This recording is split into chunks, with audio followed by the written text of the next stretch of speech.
remember Super Mario Bros. 3? You know, the one that had the fun and imaginative stage play aesthetic that suggested that Mario and his pals weren't actually hurting anyone and instead were just putting on a show for us? Well, flash forward 27 years later, and you have Knee Deep, a narrative-driven video game that popped up in the brief period of time between Telltale becoming hot shit and Telltale going bankrupt, where a bunch of people suddenly realized, oh, adventure games aren't dead, they've just evolved, and there's still an audience for them, and started putting out their own competing episodic stories to varying degrees of success.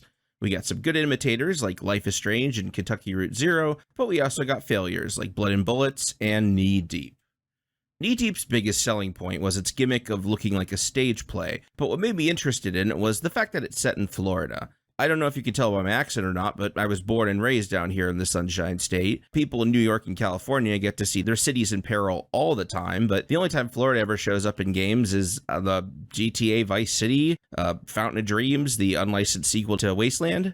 We don't get much representation, so I gotta take it when I can get it. And hey, the game is written by a man who worked as a newspaper reporter in Florida for over a decade, so its bona fides seem to be all in a row.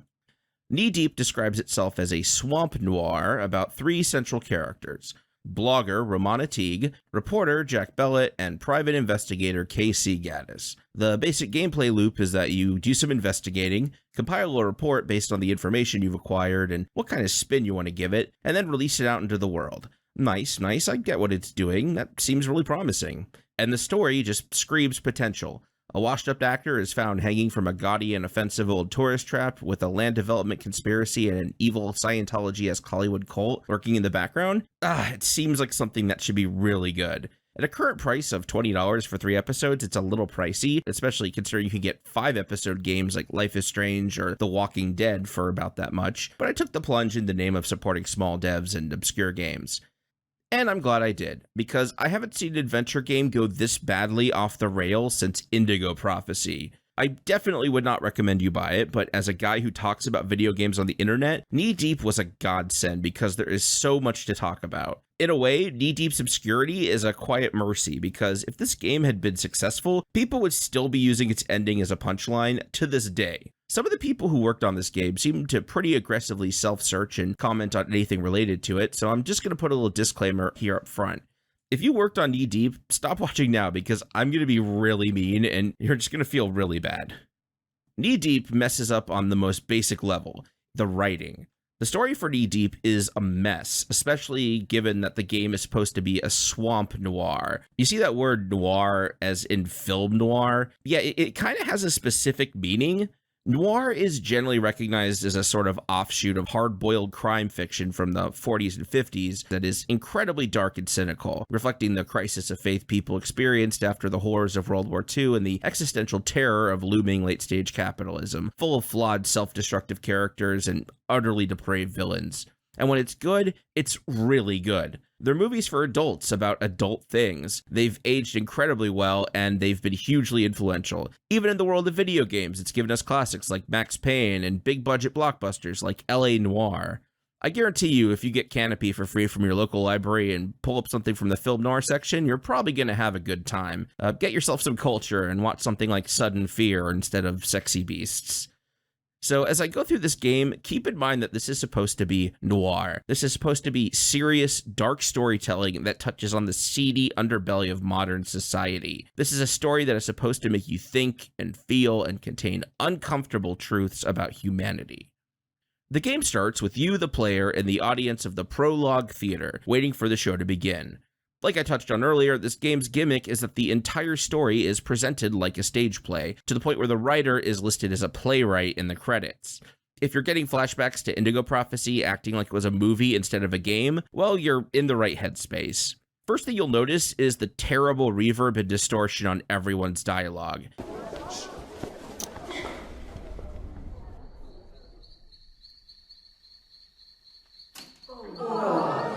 Another beautiful Florida sunset, tainted by a dangling corpse. See, this is supposed to be a play, so everyone's voice echoes and sounds terrible. It's like you're really there in the back rows trying to make out what the actors are saying over a sound system that was installed during the Carter administration. Great idea, right? Also, since this is a play, you're only ever going to see these characters from the same angle and at a distance, so any interesting and exciting camera work goes right out the window. It's pretty obvious that the stage presentation is at least in part a cost-cutting measure as well as a creative one, and I would love to see a more talented and well-equipped studio do it justice. After opening on the hanging corpse of Tag Kern, we move on to our first protagonist, Romana Teague. She's a 20-year-old blogger, as written by a 50-year-old former newspaper journalist, and it shows. She is just the worst. So young and soon to be so unemployed. Boing boing cartoon sound effects. Just the right touch. It saved my ass with Lenny. Here we're given Romana's first dialogue choice, and it introduces one of the more baffling writing decisions of this game. Every time Romana is given a dialogue decision, at least one of the options will be to give a strange response. This means that right off the bat, at least a third of all the dialogue options you can pick are effectively meaningless because they're just going to be Romana making monkey cheese non sequiturs. This is all wrong. Pineapple. Funny you should bring up miracles. I once got an email from a man who said my blog post about Kanye made his labradoodle walk again. Some of them are funny in a vacuum, but most of them are just worthless, and even when they are funny, it totally destroys any type of mood the game is trying to build up. It's like playing a game made by that one teacher we all had that loved putting terrible joke answers in their multiple choice tests, only without the easy A. In old LucasArts adventure games like Monkey Island and Day of the Tentacle, dialogue choices were treated as a delivery method for jokes. You get 4 choices, and each of them is a funny joke the writers came up with. In Telltale games, the dialogue choices are a way of personalizing the story and role-playing. You might not have vast branching stories and multiple endings, but the version of Lee or Bigby or Reese and Fiona that you play as is your own. Your choice is to find them, and the way that other people react to them, and the options available to them. In both cases, it's important to have a clear idea of what the dialogue will be before you select it, and there's a lot of care put into those little prompts to make sure that tone and meaning are accurately conveyed. In Knee Deep, your prompts are usually just one word, and half the time you don't even get a different response from the person you're talking to. How'd it feel, running into Casey Gaddis at Chief Roadside? Super fun hoopy times. On a scale of 1 to 9,000, I give it a zebra. You believe Tina Gray was innocent. Just peachy. We're now pals on Instagram. You believe Tina Gray was innocent. I've had better moments. You believe Tina Gray was innocent. So it feels like they're just doing it because that's what games like this are supposed to do. Like I mentioned earlier, the only real twist this game brings to the traditional Telltale-style modern adventure game is that it has these parts where you need to write a blog post, or a newspaper article, or a detective's report by picking a source and a clue, and then what kind of spin you want to put on your writing. Unlike your regular dialogue options, you at least get to see what your choices look like in full before submitting it, but ultimately this part of the game fails because there aren't any meaningful consequences to any of your choices. You'll get a throwaway line from your boss reacting to the article, and maybe an NPC will comment on it in the next conversation, but that's about it. And it doesn't even work as a way of player expression because for the majority of scoops you'll be handling in the game, you only get one source and one clue, like here. And if you aren't making the choices the story demands, then eventually the game will railroad you into publishing an article that does, completely negating your choices to the contrary. It feels really undercooked, which is a shame considering this is supposed to be one of the defining pillars of the game. Also, we're less than 5 minutes into the game, and already Knee Deep has abandoned the stage gimmick for this report interface, which is just a 2D pop-up. Remember, Knee Deep has already sacrificed its audio quality and direction in the name of this gimmick, and it could barely make it past the opening narration without doing away with it. It would have been really easy to just reuse the projector interface the game uses for different tasks later on, or maybe have the stagehands wheel out a giant phone and then have this projected on it or something, but instead, right away, the game is letting you know, we have no idea what we're doing with this thing. You can't even make the argument that it's supposed to be you, the audience member, pulling your phone out and making the choices, because the game explicitly has a line at the beginning about the audience keeping their phones off during the play. And if YouTube has taught me anything, it's that when you pull out your cell phone during a play, actors do not pause and patiently wait for you to finish. You want to get that? One last element introduced in this opening is the frame story of your characters being interviewed about the events of the game by 2 unknown and unnamed government agents. During this segment, you make a critical choice, which are the only choices in the game that actually have any effect outside of the immediate conversation. Each character has a tragic backstory, and you get to pick which one it is. In Romana's case, her job is on the line because she either hacked a competitor, compromised her ethics by being paid under the table to promote products on the blog, or made a mistake by not verifying a source's claims. These choices are actually perfectly fine. The problem is how little it actually matters. For example, in the first season of Telltale's Walking Dead, a critical choice could have far-reaching consequences, like dictating which character you travel with, or how Clementine develops as a character, and even the path and outcome of the final episode. In Knee Deep, this is every single conversation affected by this critical choice. So you don't just answer for the highest bidder. That's great news. I'll make that a Kickstarter stretch goal next time.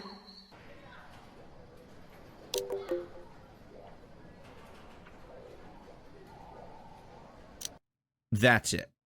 What makes it even worse is that making dialogue choices and filing reports is the only way you interact with this game. You don't take control of your character and walk around, or investigate areas for clues, or manage an inventory. All you're doing is picking dialogue choices and advancing through dialogue.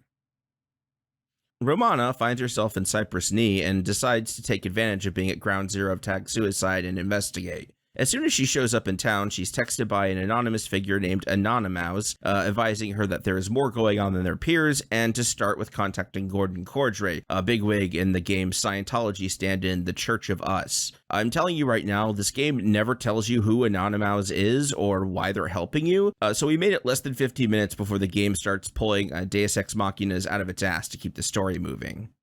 Here is a great example of how bad the game is with choices. You get a call from your boss with the option to answer or ignore it. If you choose not to answer, he leaves a voicemail that conveys the exact same information as the phone call you just missed. If you choose to delete the voicemail without listening to it, then he revokes your blog privileges, so Romana finally calls him on her own with zero input from you, and you have the exact same conversation.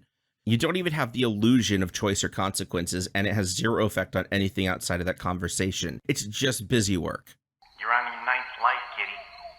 Tell me, how you plan to justify your phony baloney job now? I'm at ground zero for the death of Tad Kern. Outside of Gordon Cordray's bus/recruitment center is Robert Woodstep. He's the super cliche Native American character that talks about the spirits being angry and angering the spirits, and communicates with nature. The spirits grow angrier. They will lay waste to the abominations that fester here. In a game that hinges around appropriated Native American symbols and dedicates a chunk of dialogue to people talking about how outdated and offensive Chief Roadsides is, turning around and yourself doing a really outdated and offensive Native American character is just a microcosm of how bad the writing in this game is. Also, looking at the game's credits, I don't see any Native Americans listed as writers or consultants, and I'm pretty sure his voice actor, Bill Rogers, is about as Native American as Elizabeth Warren. I'm going to take advantage of Gordon Cordray flickering in and out of the light to mention that this game is really glitchy. Admittedly, my computer isn't great. Patreon.com/sortyalgorithms. Buy me a new computer, guys. But this game feels like it's held together with bubblegum and toothpicks. Even recording the gameplay for this video was a hassle because it kept glitching out the audio. So not only did I play through this game 3 times to get all the different dialogue decisions and reactions, I had to do it all over again for good recordings. So the things I do for you people. Gordon Cordray is presented as being to the Church of Us what David Miscavige is to Scientology, a shady leader with his fingers in all the pies, putting up a charismatic front to the dark underbelly of the church. I'm somebody who marched in the 2008 Project Chanology protests in Clearwater, so I'm totally for satirizing the Church of Scientology. And in these early appearances, I think Knee Deep does a fine job. I didn't realize Tad Kern was supposed to be a take on Tom Cruise until people in the game started mocking him for being short, but having his posters plastered everywhere to mirror the Scientology Celebrity Center and the intentionally vague and generic motivational phrases are on point. Same with the fact that the first thing he does whenever your characters meet him is push getting your opto levels tested. Though, to tie it all together, the opto level test doesn't actually change anything aside from 2 lines of dialogue where Gordon either praises you for doing well or mocks you for doing poorly, or just for refusing to take the test altogether. Also, they went to the trouble to make an interface on a projector screen for this one part, which again makes the fact that your report interface is just some pop-up that totally breaks the gimmick even more baffling. After taking the test, you're shuffled along to Hungry Chief's Diner to talk to Donovan Miller, the director of the film Tad Kern was in the middle of location scouting when he hung himself. It's ironic that the character that's from Hollywood has the worst voice actor in the game. Most of the voice acting in Knee Deep isn't great, and looking at the credits on IMDb, it's almost entirely people for whom this is their first or only credit, but Donovan is especially flat and stilted. I take Bitcoin, but I'm really in the market for info on Kern's demise. We're all upset about it. I wish I'd known he was hurting so badly. The takeaway from talking to him is that Tag didn't seem depressed, and his suicide came out of nowhere. Same with talking to his girlfriend, Tina Gray. She says the relationship was fine, and Tag was excited about the new movie he was working on, and it didn't make sense that he killed himself. He really liked where the new project was going. Remy Dixon, the man working behind the counter, is a recurring character and has a really annoying running gag, where every time you meet him, he spouts out some new crazy factoid. Remy bet you didn't know all Spanish moss comes from one ancient dude's beard. Also, characters never react to what he says really creepy and gross stuff, like talking about shooting women with tranq pistols to make them easier to catch. Old Remy would have used a good tranq pistol to slow her down. Do you think staying in this horrible place might drive a man to kill himself?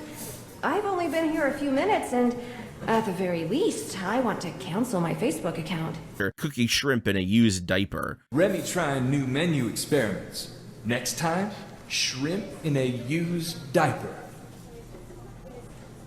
People bugging you with lots of questions about Tag Kern?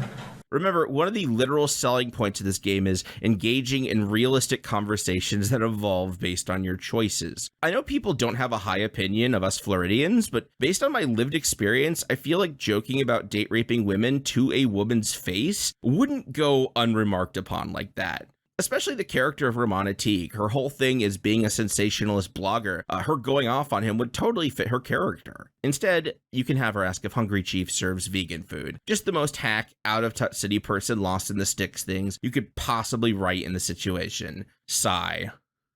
Remy is also part of the terrible running gag where people keep talking about how bad Tag Kern's last few movies are, but they never say why the movie is bad or make any actual jokes. They just keep going, movie title was bad, and that's it. Remy might have made him a little mad. Told him how awful Meacham was. I hear that a lot. They could have totally done some fun, simple goofs about movies, like have one person complain about Tag Kern always having a love interest half his age, or another complain about how it ended on sequel bait or something, or a reboot. But instead, we're just supposed to think fake movie titles like Meacham and Operation Amazeballs are inherently funny. Jesus Christ, Operation Amazeballs. That feels like a placeholder, like somebody wrote, come up with funny title later next to it in the script, and nobody bothered to actually fix it. Anyways, Gordon Cordray is finally ready to talk to you and is hanging out in the back room of Hungry Chief's. Instead of telling you more about Tag Kern, he tries to throw Romana off balance by mentioning that her mother had an affair with his friend, and the private investigator who uncovered it, Casey Gaddis, is currently in town investigating Tag's death.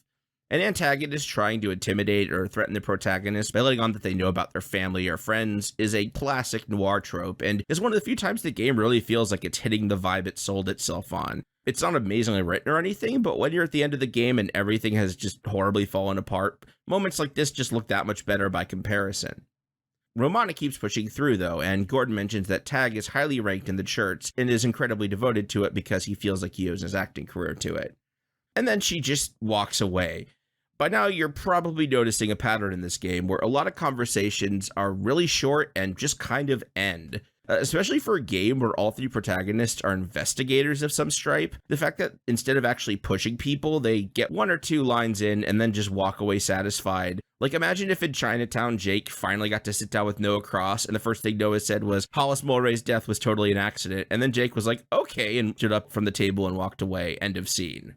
Romana steps outside and summarizes her investigation, but because the game's scripting is so bad, she references Miller talking about Tag Kern being depressed and not eating, even if you never actually pick the dialogue options that get that particular information, like I just did here. Regardless, the point is that there are discrepancies between how the director, Donovan Miller, described Tag's last hours compared to everyone else, so we know he's lying to us. Also that it might be a good idea to call her mom about the infidelity. And what's the deal with creepy Gordon Cordray? Might have to call her about him. Surprise! First call home in a couple of years. Romana files one last blog post, has a very brief conversation with the agents, and then finally we move on to our second protagonist, newspaper journalist Jack Bellet. Jack Bellet is probably my favorite of our three protagonists because he's a bit of a bastard. Our introduction to him is him bringing his son Reggie to a crime scene with a dead body and then getting chewed out by his ex-wife, which he finds out, and it's pretty intentionally funny. Is that man really dead, Daddy? No, he's just sleeping. Wait here while I talk to Ozzy. Jack just radiates divorced dad energy in all of his interactions. His recurring dialogue choices give a belligerent response compared to Romana's purple monkey dishwasher non sequiturs, and him being surly and mean and even threatening people with violence is so much more entertaining and fitting for a noir. But I was curious, what brought you back to Cypress Knee? I figured you'd be on to much bigger things. Not like you went anywhere, ever. Jackson Lawrence Bellet, you brought our son to a crime scene? Get off my ass, Tamara. Even his voice acting is some of the best in the game. Again, not surprised that a game written by a 50-year-old newspaper reporter has the best character be a middle-aged newspaper reporter. While Jack is arguing with his ex-wife, you get the choice for his tragic backstory. Being a drug addict in rehab and trying to hold it all together, having a dark past due to his temper and capacity for violence, or malaise about feeling like his life is stuck in a rut are all so much more interesting and provide so much more drama than Romana's blog, even if they're similarly insignificant in how they affect the game. Getting news of Tag Kern's suicide, Jack dumps Reggie with his ex-wife and heads on over to Chief Roadside's. His music about the place sliding into obscurity and disrepair over the decade is so good in Noir compared to just about everything with Romana. Chief Roadside's Wonderland suffers from a double-edged fact. It is and isn't what it used to be. Before Disney World, but after Interstate 95, Chief Roadside's was perfectly situated. Now you've got golden arches, pigtails, or chicken joints off every exit. Now the Wonderland's an appalling relic. Most motorists zoom right by, never giving a second look. Of course, all it takes is one suicidal Hollywood has-been to wake up this tacky little tourist trap. This is the point where I actually started getting my hopes up. Outside of Chief Roadsides, you meet Jefferson Dean Gallant, local swamp hermit and alligator hunter.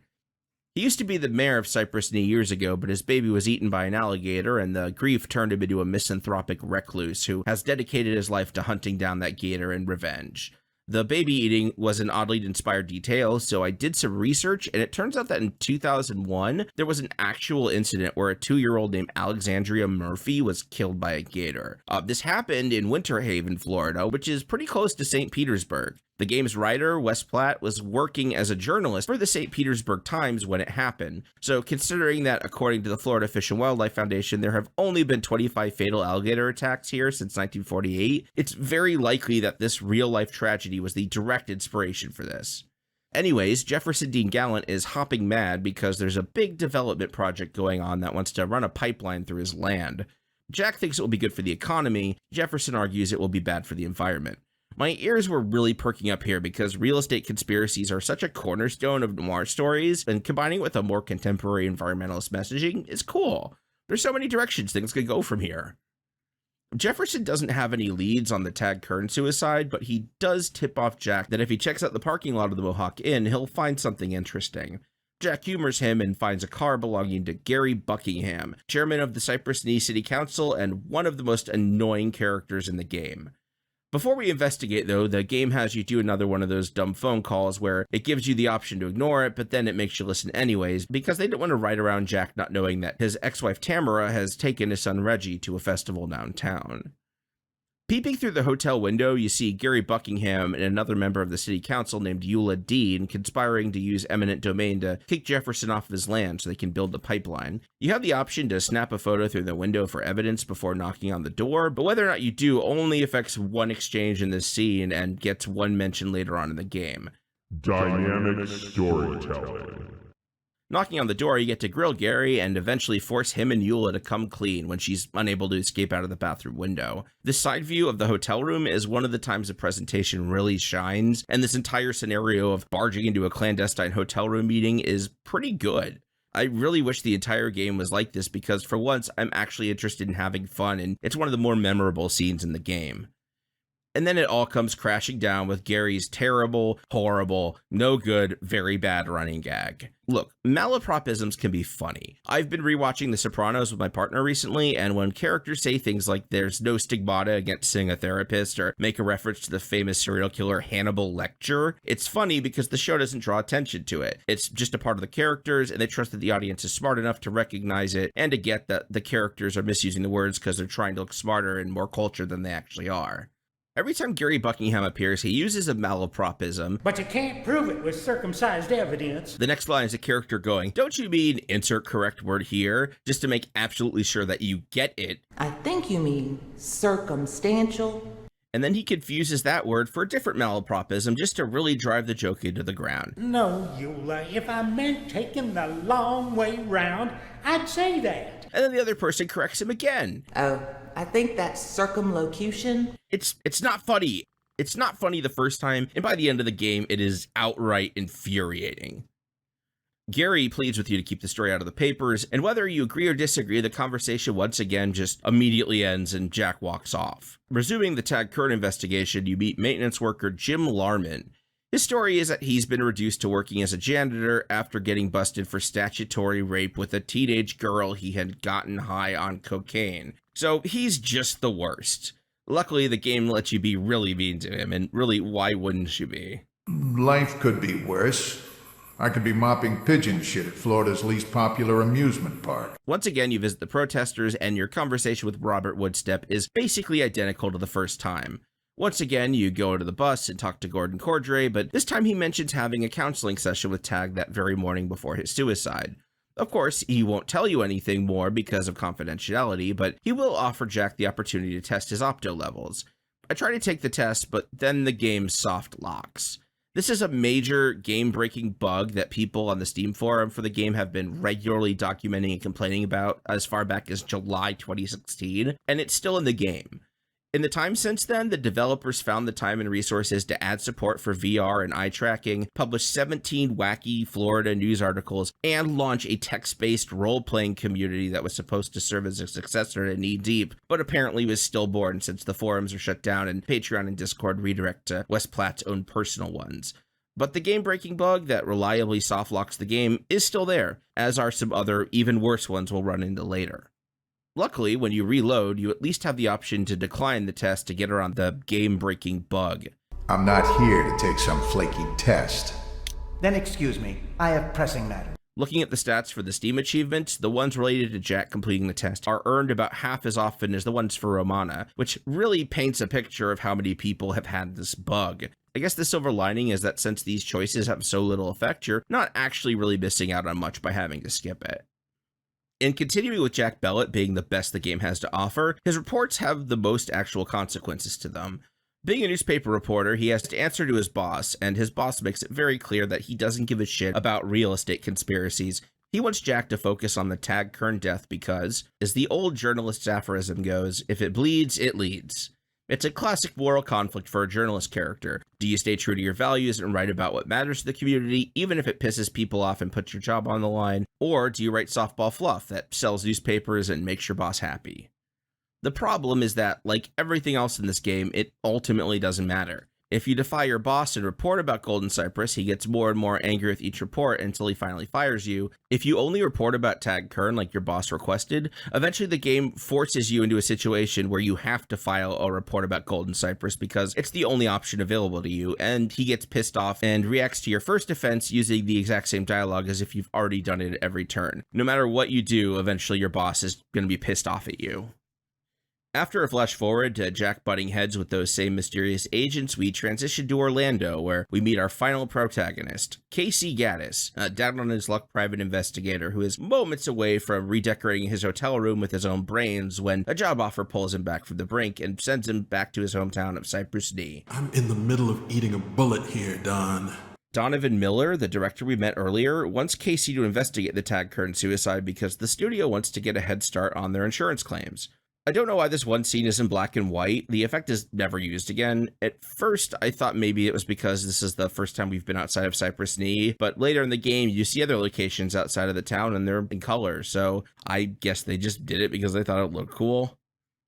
Casey is firmly in the middle of the three protagonists. He's not annoying and unlikable like Romana, but he's not as hilariously aggro as Jack. He's just a quiet, depressed guy who spends a lot of time talking to his dog Monroe and musing on his failures in life. And aside, I cannot tell you how glad I am that this game is old enough to be free of the modern, hecking, epic pupper, cutesy meme shit that every other modern indie game shoehorns in to try and go viral. Because just the idea of Romana saying the word doggo sends me straight to burning hell. Casey is a former Hollywood cop turned unemployed private investigator. So your choices for his tragic backstory are that he either got laid off from his job, stole from the store he was working at, or punched a customer. This matters even less than usual because the outcome of all of them is exactly the same, that he lost his previous job and is currently unemployed. Also, his speech gimmick is give a cynical response, which honestly is usually just kind of a nothing burger. If anything needs a major makeover, it's this tacky wonderland. Nothing magical about neon noise and offensive stereotypes. Now you talk to Tina. Again. She tells you Tag didn't appear suicidal. Again. You talk to Remy. Again. He gives you a weird factoid and tells you that he didn't like Tag Kern's latest movie. Again. You file a report in which you conclude Kern's suicide is suspicious because he didn't seem suicidal. Again. Almost as if the game is rubbing it in your face how you're just repeating what you did with Romana, she approaches Casey outside of Hungry Chief, saying that she knows him. You might remember that when we played as Romana, she was told by Gordon Cordray that Casey Gaddis was the private investigator who exposed her mother's infidelity. I guess she Googled him off screen or something because now she knows what he looks like too. She confronts Casey about her mom, and no matter how you respond, her reaction is always the same. Janelle Teague. Does that name sound familiar? Hard to forget. She spread her legs for the wrong guy. Big Hollywood scandal. That's my mom, asshole.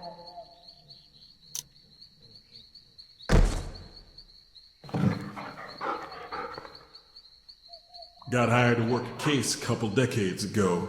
She was caught up in it. Sad. That's my mom, asshole. Not one of my ex-wives, thank God. So, you're not here to serve a subpoena? That's my mom, asshole. Casey is roused from unconsciousness by Donovan Miller and returns to investigating. The only reason I mentioned this little exchange is because this game came out in 2015, and for some reason, Casey Gaddis uses the word cope the way that annoying internet people do now, even though this was years before that meme. Just one of those weird moments of serendipity. Hire me, you hire the dog. Cope. We bump into Jefferson Dean Gallant, and he tells us about the Golden Cypress development destroying the swamp. Again. We meet Robert Woodstep and talk about the protest. Again. Gordon Cordray, thank fucking God, actually has something new to say since it turns out one of Casey's previous jobs ended with Gordon's predecessor being exposed for statutory rape and committing suicide. Why does statutory rape keep popping up in this game? This section ends with another flash forward. Now it's Casey being grilled by the agents, and he reveals that when he was a small child, his father was bankrupted by the Church of Us and eventually died. So his vendetta against them is very personal. We resume playing as Romana Teague, and she receives a call from her mom. You remember how last time we were playing as her and she directly stated that she was going to call her mom? You know, because she was given the potentially life-changing news that her mother had an affair and she wanted to confront her about it. And what's the deal with creepy Gordon Cordray? Might have to call her about him. Surprise! First call home in a couple of years. Well, the game sure doesn't, because her mom just complains that she never calls and asks her to come home soon. And Romana just says Romana things. I never fly like a pig full of helium, but you don't complain about that. End of call. No mention of what she learned earlier. Romana is now at the Mohawk Inn trying to snoop around Tag Kern's room for clues. The owner of Chief Roadside's, Rutledge Silloway, is manning the desk. His wacky running joke is that he hates ferrets. $50 a night. No pets. Especially ferrets. Pity, as I am at least 30% ferret. I'm not even disappointed anymore. I'm just tired. Rutledge won't let you in unless you get permission from the cops, but before you can set off to get permission, he does drop a couple of spicy tidbits of information. That he saw Kern and his girlfriend arguing and that their relationship seemed to be pretty rocky. That he saw a second person struggling with Tag up on the water tower before he hanged himself, and that Chief Pendleton came along afterward and confiscated the security footage as part of the investigation. So now we know that Tina Gray was lying about everything being hunky-dory between the two of them, that the circumstances around Tag Kern's death are even stranger and more suspicious than they already appeared, and that there's evidence out there that could potentially prove that this suicide wasn't actually suicide. Finally, a breakthrough. Tina is sitting outside and nothing happens here. Can you buy a noose at Hobby Lobby? Anyone ever tell you that you're weird? Just the people I can't see. That doesn't make you very likable. So I guess this means we won't braid each other's toenails? There's a cop outside Tag's hotel room to keep the looky-loos away, and he won't let you in without proper authorization. If you want to get authorized, you have to contact the Cypress Knee Police Department and request a QR code for credentials. Your options are to call the police station or try and use the website. But calling the police station just gets you one exchange before hanging up. What if it's more of an existential emergency? So you have to use the website. The website gives you the option to hack it for credentials or to check out careers. The career page just says there's no job openings and dumps you back to the menu. They were too lazy to even put in a joke or a reference or anything. It's just wasting your time. The only real option you have is to use your smartphone to hack the police department and get those credentials. Did I mention that the hacking interface is a 7-piece jigsaw puzzle? I can't even call that a puzzle. It's more like a task. It's just a thing you do that takes time. It makes the other options doing nothing even more frustrating. Like, how much more fun would it be if, in addition to this junior jumble, you could try and bluff your way into clearance over the phone?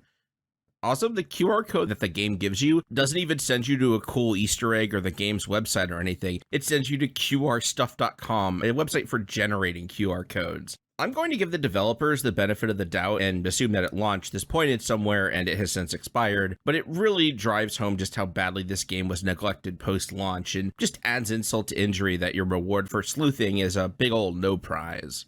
With authorization in hand, Romana enters Kern's room. On his bedside table, you find a pizza box with "Meet at Tower 5:30" written on top of it, proving that Kern didn't go to the water tower to hang himself and that he wasn't alone when he was there. You also download his emails and journals off of his tablet. It's mostly fluff that repeats information we've been told elsewhere, but the first entry of his journal is particularly damning because in it Tag muses about not being in love with Tina anymore and planning to break up with her the next time they meet. So now we have concrete proof that Tina was lying about her relationship with Tag. Anonymous pops up to remind us that he exists, and then we're back to the agents. Super fun Hoopy times. On a scale of 1 to 9,000, I give it a zebra. And Jack Bellet. He returns to Hungry Chief's and finds Gordon Cordray talking to Chief Pendleton. That's right, the same Chief Pendleton who took the hard drives containing the security footage showing that Tag was with someone. If you have any genre savviness at all, pieces should be falling into place right now. We're going to bring whoever killed him to justice. Count on that. No such thing as justice. My ex-wife's proof of that. I don't know if it was intentional, but seriously, Jack's continuous petty divorced dad barbs are so funny. Like, I'm amazed he doesn't just start ranting about family court being sexist against men. Jack Bellet is the kind of guy that if he had been born a decade or two later would totally be recording videos in his car using the front-facing camera and wearing wraparound shades. Jack and Gordon butt heads a bit, and the only real relevant info in this conversation is that the Church of Us is a part of the Golden Cypress development and is planning on building a recruitment center there. The usual gang of idiots are in the diner. When you confront Tina, she admits that she was in denial, that Tag loved her once, but he loves the church more and has split with her to focus entirely on weism. Remy is a dipshit as always. Remy bet you didn't know Ted Bundy helped cops catch the Green River Killer.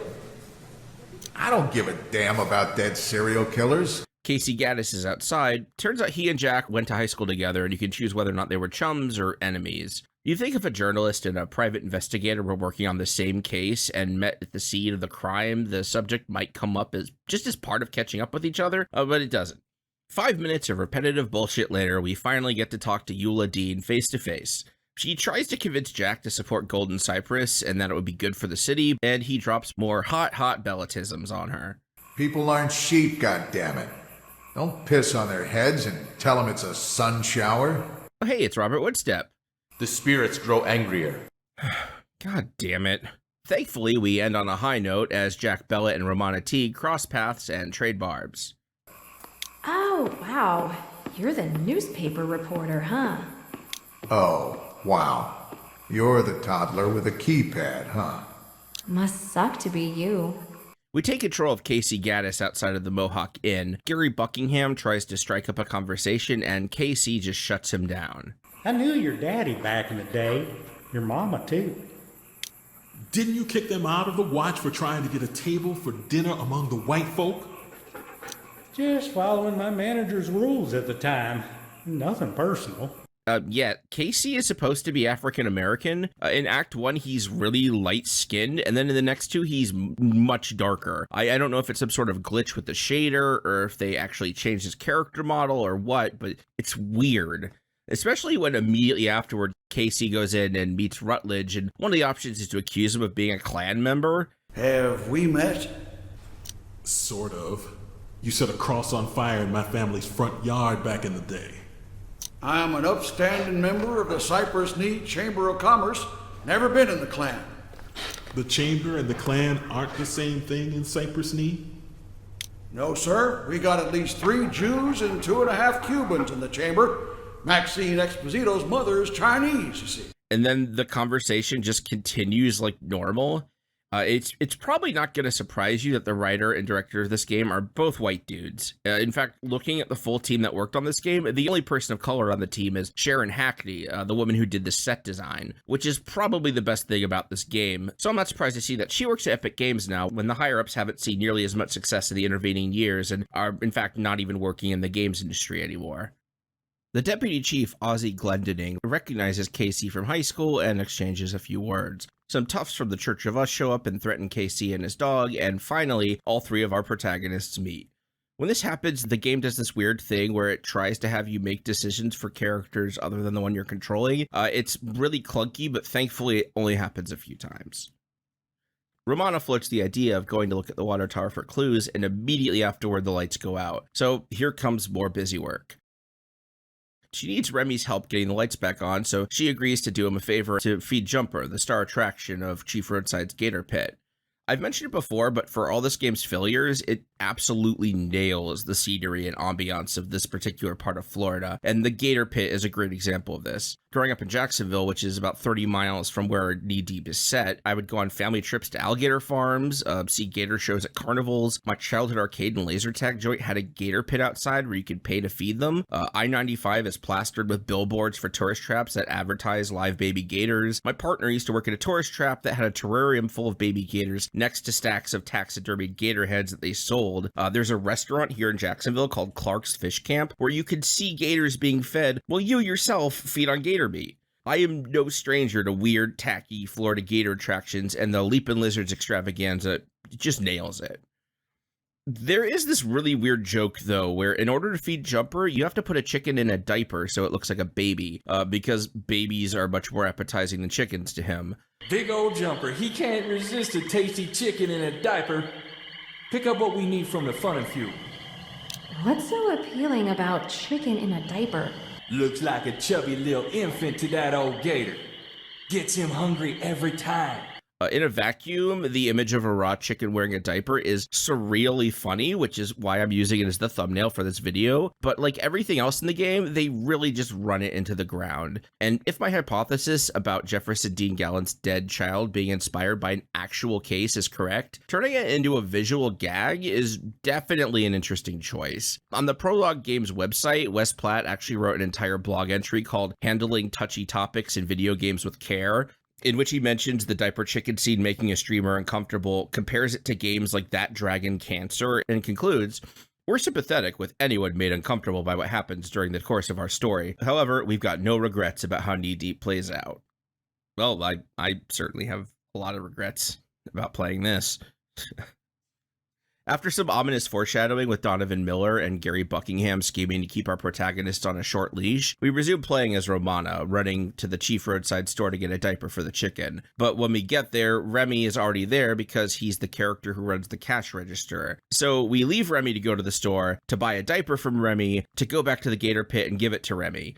Again, just wasting our time. It's not funny. We could have just had this entire conversation in one go and saved us all a few minutes of our finite time on this planet.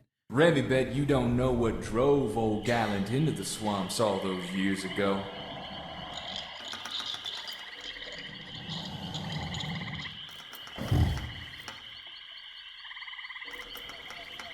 Big old gator named Merle mistook Gaddis' wee baby for a diaper chick. Gator got away off into yonder swamp.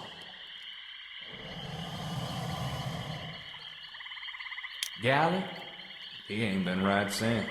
After using the feeding of Jumper to once again tell the story of the tragic death of Jefferson Dean Gallant's son at the hands of the evil albino alligator Merle, we immediately run into Mr. Gallant himself, and he tells us about it for the third time, and about the conspiracy to take his land for Golden Cypress development for the third time. I feel like somewhere in the roughly 5,000 years that human beings have been writing fiction, we figured out ways to tell a story with multiple protagonists without literally repeating the same information multiple times, but you wouldn't guess it playing knee deep. Especially when, you know, one of the central hooks of your game is the fact that all your characters are reporters that are actively documenting and broadcasting the events of the story to the world at large as they happen. They could have had like one line about everyone reading a blog post or something and skipped all this. It's terrible. Also, remember how we did all this to get Remy to help us turn the water tower lights back on? Well, after all that, Remy doesn't actually do anything to help. We just walk away and get Jim Larman to help us. This entire segment was totally superfluous. It really feels like someone was just so attached to the image of the diaper chicken that they left this entire superfluous questline in just to include it in the game. Jim gives us a replacement fuse for the lights, and then, oh boy, another terrible non-puzzle, this time matching lines and colors on blocks. Again, no actual challenge or thought required, just 3 minutes of your life wasted on a task. This isn't a problem that's unique to Knee Deep, as anyone who remembers collecting empty bottles in Life is Strange can attest, but one of the benefits of these games being episodic is that the devs usually quickly realize that these kinds of puzzles, I'm doing the air quotes here, are completely vestigial and nobody likes doing them, and then they stop putting them in the game. No such luck here though, and the worst is yet to come. We finish the puzzle, and then a guy in a hoodie runs up and shanks Jim Larman to death before running off to the tower. May the whiny pedophile rest in piss. At the base of the tower, we find Chief Pendleton, Tina Gray, and Ozzy Glendinning waiting for us. Why are they out here? To set up a big important decision, of course. Despite only having a 10-second head start on Romana, the hooded man has already gotten to the top of the water tower, removed the anchoring on one of the letters of the giant Chief roadside sign, and sent it hurling down at everyone. You're given a split second to choose which of the three characters to push out of the way, and the game even has a totally unique mechanic for this one choice where it's timed, and if you take too long to make your choice, then you miss the prompt. This is the biggest choice in the game, and the only time that Knee Deep even approaches the level of reactivity it promises. Only one of these characters gets to live, and whichever one you pick will continue to be a major player throughout the entire rest of the game. Of course, being knee deep, there's still an element of false choice. If you choose not to rescue anyone or let the timer run down without making a choice, then Ozzy pushes Tina away and she lives. So no matter what, somebody has to live. I'm going with Tina as the survivor because all cops are bastards, and having Tag's spurned lover continue to be a part of the story just feels like the most solid choice dramatically. We ascend the tower and finally confront the hooded attacker and... Better be careful running around Florida in a hoodie. Wait, what? Jesus fucking Christ. Ugh. For those of you who aren't Americans or maybe too young to be aware of this at the time, in 2012, there was this massive high-profile murder trial here in Florida, around the place where Knee Deep takes place, in fact, where an unarmed 17-year-old named Trayvon Martin was shot and killed by a 29-year-old man, and he got away with it, in part because Trayvon was wearing a hoodie, and the killer argued that this made him suspicious because it was hiding his face. It was a huge, months-long source of outrage, and the hoodie that Trayvon was wearing when he was killed became an icon, and protesters and activists took to wearing it as a show of solidarity and as a symbol of discrimination. So that's the joke that Romana is making. Be careful wearing a hoodie in Florida because a terrible human being could use it as an excuse to murder you and get away with it. Like, just why on earth would anybody think that this was a good idea? This is supposed to be the pulse-pounding conclusion of Act 1. Why would you distract from that by referencing something so tragic and emotionally charged from the real world? Not even as part of a greater message or theme, but as a fucking joke. That's just bad writing. Somebody who worked as a professional journalist for over a decade should know better. Look, we're this close to finishing Act 1. Let's just get through this. The hooded man removes his hood and reveals that it's Gordon Cordray, the Church of Us head. He confesses to murdering Tag Kern and thanks Romana for her sleuthing, because if Tag Kern's death was a suicide, his life insurance would be null and void, but her arguing that it was a murder means that the Church of Us gets a big fat payout instead. He does the whole "we're not so different, you and I" spiel, then just in case you thought the cliches couldn't be piled any higher, he reveals that he is Romana's father and wants her to join him. Yes, this is an intentional Star Wars reference, and no, it won't be the last, and they never get any better. When she refuses, he delivers a familiar Church of Us line, "Immortality is the only option," and then he dramatically leaps to his death. Just remember, little girl, immortality is the only option. Pretty much par for the course when it comes to the men in my life. Reliable as a napalm stopwatch.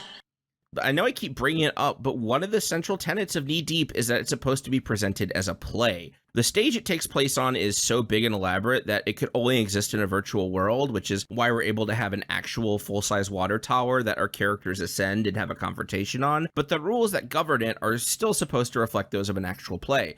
The characters are played by human actors who physically walk from set to set and are otherwise governed by the same laws of physics and biology as any other human. Google tells me that the typical water tower is 165 feet tall, and we just watched one of our lead actors leap off of it. How the fuck did he survive? I'm probably being too harsh on the game. I mean, it's not like mechanisms that allow stage performers to safely fall, float, and fly have been incredibly common fixtures of stage plays for almost a century, to the point where we trust literal children with them. And Prologue Games is a small indie studio working in Unity. It'd be such an unexpected burden for them to add a couple strings to the back of Gordon's character model, or pan down to show the actor safely resting on an airbag on the stage below. I mean, it's not like you can just buy those for the cost of a couple cups of coffee. Act 1 concludes with Rutledge Silloway discovering that Jumper is now loose on the town, and two morgue workers realizing that Tag Kern's corpse isn't actually Tag Kern, but a Tag Kern impersonator, because the corpse has an appendectomy scar that the actual actor didn't have. Mistaken identities and fake deaths are staples of noir and crime fiction and conspiracy theories, so it's a pretty good note to go out on and to hook the audience for Act 2, but the specifics are kinda dog shit. By now, it's obvious that there is a massive conspiracy going on, so this whole scheme was premeditated, something that people sat down and planned out and then executed according to that plan. If your goal is to stage a suicide to convince the world that Tag Kern is dead, and the body double you're using for his corpse has an obvious visual blemish on his torso that gives away that he isn't actually Tag Kern, why would you choose hanging as the supposed cause of death? Especially in a highly public place where the corpse will be retrieved immediately, assuring that it is freshly preserved and the scar remains intact. For fuck's sake, the game can't shut up about swamps. Just write a suicide note and go dump his body in the swamp. Swamp rot or a hungry gator would be a perfect excuse for any evidence of an appendectomy missing from the body. It's like these guys have never disposed of a body before. Amateurs. The curtains close on the dulcet tones of the announcer and the sound of undeserved applause. Act 1 is finished. Act 1 was released on July 6, 2015. Act 2 would come out 5 months later on November 3rd. Prologue Games put out multiple news updates letting the world know that they had been listening to feedback on the first episode and would be making changes like adjusting the episodic pricing and adding voice acting. Yes, believe it or not, this game didn't have voice acting when it launched. In reading about the development, part of the reason why they tried to avoid doing it was because they thought it was too expensive, and the only reason they were able to include it was because they found a studio that was willing to work at a price they could afford, which explains the quality of the voice acting and also why most of the people in it are unknowns. I mean, good on them for getting paid, but still. But when it comes to the actual gameplay, Act 2 is, if anything, a regression. There are fewer dialogue choices, fewer investigations. The few investigations that you do have only ever have a single source. There are more mini-games, and they're even worse than the ones in the first act. It's also roughly half as long as Act 1. Looking over my recordings, Act 1 took me a hair under 2 hours to beat, while Act 2 barely made it past the hour mark. And this is with me letting all the dialogue play out in full for the sake of this video. If you read faster than the actors can talk, you'll progress even faster. I will say that in terms of entertainment, I think Act 2 might be the most entertaining. The characters have been introduced and the mystery is established, so all the heavy lifting's out of the way, and this act is much more fast-paced and action-packed. It also introduces a lot more of what I can only describe as theater kid bullshit that drags it down, but still, overall, it comes out ahead. The curtain rises on Act 2 and we enter a brand new set. The town square where a Founders Day festival is underway. And in less than 30 seconds, we already have Gary Buckingham doing more of those hilarious malapropums we all love so much. God damn it. Then begins a new thing that only happens in this episode, where the festival goers act as a sort of a Greek chorus. Like I said earlier, theater kid bullshit. It's very sincere, and I appreciate that, but it's just not very well written. The meter and rhyming scheme is all over the place, and the interactivity is a total crapshoot because you only get the first few words of each response, so basically you have no idea what the dialogue is going to be when you pick it. Also, there's a reference to vuvuzelas more than half a decade after the 2010 World Cup that turned them into a meme. For comparison, right now in 2021, that would be like doing a reference to Harambe or Ken Bone. The pop culture references in this game are all over the place in general, but that one was just so dated and misguided, I had to call it out personally. Remember this night. Never forget, for good or ill, the janitor we knew so well. Off he goes. To heavenly salvation or burning damnation.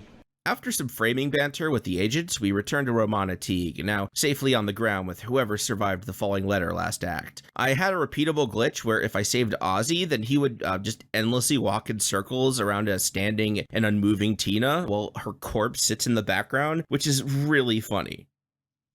But going forward, I'm just going to use Tina for simplicity's sake. She pretty understandably thinks that Romana must have thrown Tag Kern off the building. Two morgue workers stroll up to take care of the dead bodies and tell Romana to stop by the morgue later, presumably so they can show her that the corpse isn't actually Tag Kern. Rutledge Silloway also runs by to let her know that the gator's loose.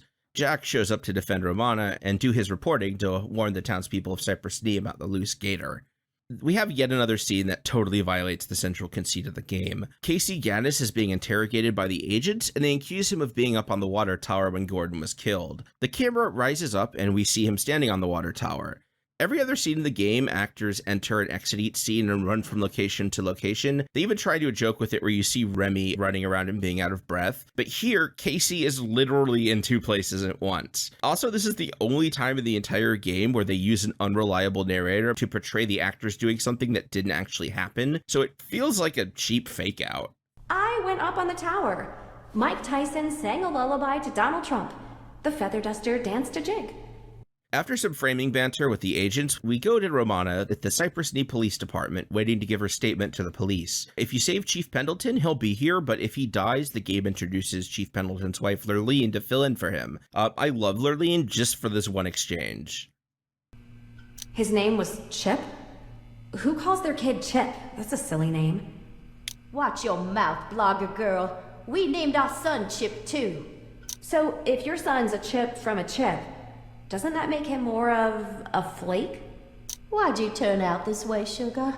Romana sees a pad with some writing in the reception booth and considers breaking in to see what's written on it. You might think I'm going to nitpick the tactical realism of committing the crime of breaking and entering in the lobby of a police station, but honestly, Romana sucks so much that it kind of fits her character. See, I'm not fucking CinemaSins. I know how basic storytelling works, and I approach fiction in good faith. If it were me, I would have Romana use the zoom lens on her camera phone to get a picture of the notepad since she's a young tech-savvy blogger, but if you judge media by what you want it to be rather than what it's trying to be, you will never be content.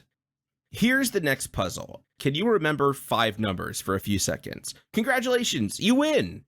Is remembering half of a phone number for a single breath too mentally taxing? Well, good news, it doesn't fucking matter. The only penalty is Romana going, oops, and you having to live with the knowledge that zip codes are too much to wrap your head around.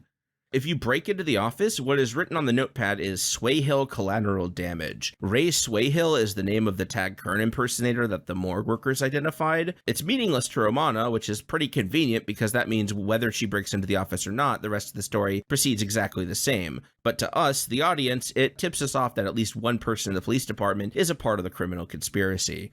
And also that they are taking notes about it and leaving them on their desk where anyone can see it. Nigga, is you taking notes on a criminal fucking conspiracy? What the fuck is you thinking, man? We get a scene of our morgue workers talking about Swayhill just to make absolutely sure you remember who he is and the significance of the text on the notepad, and then they are murdered off screen in a reverse drive-by from an unnamed and unseen person on the side of the road. Meanwhile, Jack is with his ex Tamara and his son Reggie. Since we get a good look at Reggie here, I just want to point out that he looks really goofy because whoever made his model didn't bother to actually give him a child's proportions. He's just an adult model shrunken down to child's height. Tamara lets it slip that she's converted to weeism and Gordon Cordray was helping her raise her opto levels. Also, remember that she's a real estate agent, so yeah, she's definitely in on it. So you're sinking all that alimony and child support into the goddamn weists? God, I love belligerent Jack. He's just the worst in all the best ways. A woman named Danny Gibbons from the city planning office approaches Jack based on his previous reporting of Golden Cypress, which I guess is why Act 1 forced you to publish at least one article about it. She says that she has proof that Jack is right, and no matter how mean to her you are, eventually Jack relents and agrees to hear her out. But she has to work a shift at the dunking booth at the Founders Day Festival, so you'll have to meet her afterwards to get that evidence. The flash forward with the agents is worth mentioning because they talk about the phones being out and the Army Corps building an emergency bridge. And in spite of myself, I start getting a little excited again. At this point, I've lowered my expectations, but still, that's a pretty juicy morsel to tease. I've mentioned before that I'm a fan of Life is Strange, and one of the reasons for that is I love it when personal conflicts and ominous, dramatic natural occurrences intertwine and overlap. And this is Florida. How rad would it be if, say, a hurricane hit in the final act and really underlined how ultimately petty and significant the folly of man is when compared to the might of nature? Or if something went wrong with the natural gas pipeline and started a forest fire and the villains were done in by their own hubris. See? My imagination's already racing at the possibilities. KC is riding into town with Robert Woodstep, and we get another really good little theatrical effect with the backdrop. Again, the people responsible for designing and animating the sets did a fantastic job in this game, and this chapter in particular has some really fun set pieces like this. Robert is warning KC to leave the doomed town before it's too late, but KC is resigned to seeing this thing through to the bitter end, for better or worse. At this point, Robert is communicating with a spirit named Rabbit, just in case you forgot what a shallow and stereotypical Native American caricature he is, which is why he takes Casey to the crashed ambulance from earlier. It's divine intervention. Deus Ex Rabbit. And inside they find the two dead morgue workers riddled with bullets. Robert and KC both notice that Gordon Cordray's corpse is missing, but they don't say anything about the other person that died. I guess they just left the dead body back at the scene of the crime and were going to come back and pick it up later. The spirits will have their vengeance for the wrongs done against our sacred lands. Before we go, let me dust the back of the ambulance for Prince. Just for giggles, right? Got a nap for that. Remember how we had a 7-piece jigsaw puzzle at Act 1? Well, it's Act 2, so to up the ante, we have to do 3 6-piece jigsaw puzzles in a row. Just 2 minutes of your life down the drain. You don't even get like a cool picture or anything, you're just matching up lines. The first 2 prints are identified as belonging to the 2 morgue workers we saw earlier, but the 3rd print belongs to Tag Kern, so now the jig is up. Our protagonists know that Tag Kern is still alive and running wild. When the morgue workers are a no-show for Romana, she assumes that she's been stood up and wanders off to the Founders Day Festival. And more theater kid bullshit. Gather round, folks. Doyle's the name. Tonight in Cypress Knee, play the game. Dance and frolic and cheer and sing, forever in search of that golden ring. Earning points, keeping score, that's what we're maneuvering for. Look up to a champ or down on a punk. Nothing is ever quite a slam dunk. Romana gets a call from her mom, and she finally acknowledges her infidelity and confirms that, yes, Gordon Cordray really is her biological father. I know I don't need to keep telling you that the conversations end abruptly and unsatisfyingly, but it is really funny that an hour ago she punched out a man just for investigating her mom's infidelity, and then when it comes to her mom herself, she can barely muster up 2 lines of dialogue before hanging up. Apparently there's an election coming up.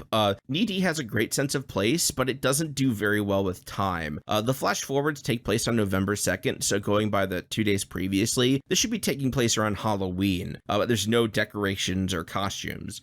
Same with the election, there's no campaign posters or road signs. The whole election subplot just feels really half-baked and only amounts to about 3 scenes.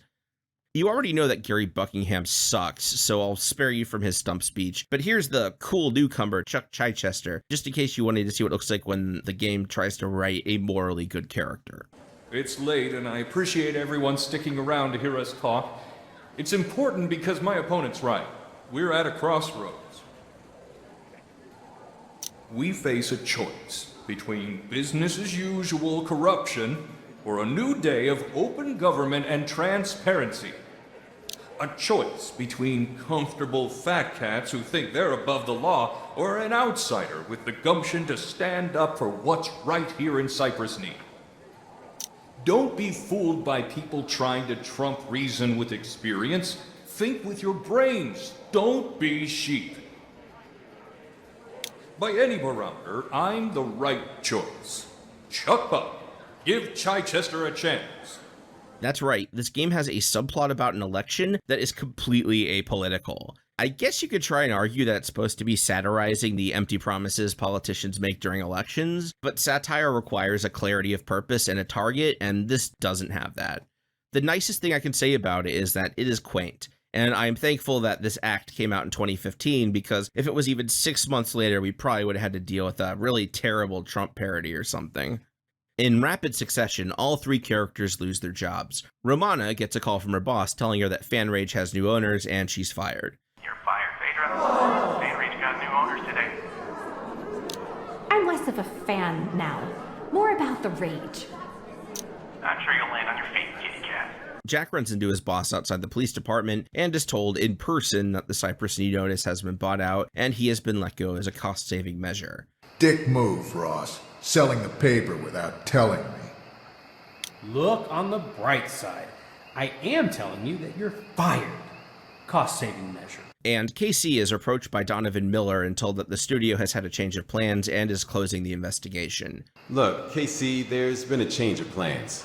The studio won't be cutting you a check. You're kidding, right? I've been paying out of pocket, expecting Red Eclipse to cover my expenses. Real sorry you made the drive. I hate to put you out. This comes from higher up. These scenes are punctuated by Jack spying Remy running around town and Casey meeting his mom for coffee and pie, and each character gets a unique exchange based on which tragic backstory you gave them. That's the one time in this act that they do that callback, and there's one in the third act. I assume it's so they can technically claim that the choices you make affect the entire game. Also, I must have had some kind of glitch because I chose the dark past choice for Jack in Act 1, but in Act 2 and 3, he does the dialogue responses like I picked that he's a drug addict instead. Our heroes reunite at the fair and are once again serenaded by the impromptu Greek chorus of festival goers. Well, here they go. Some people just can't take a hint. Can't leave well enough alone.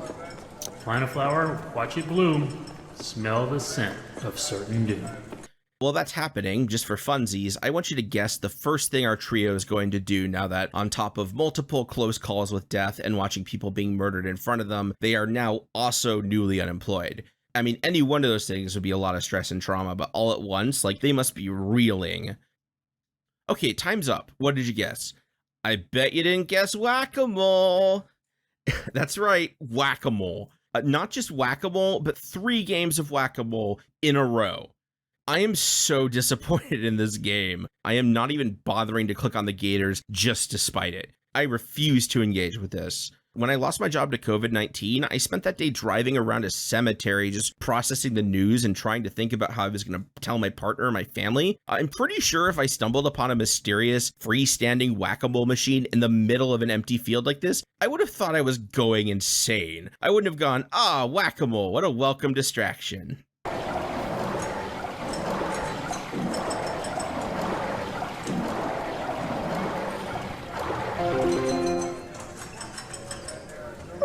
That went about as well as the rest of my day.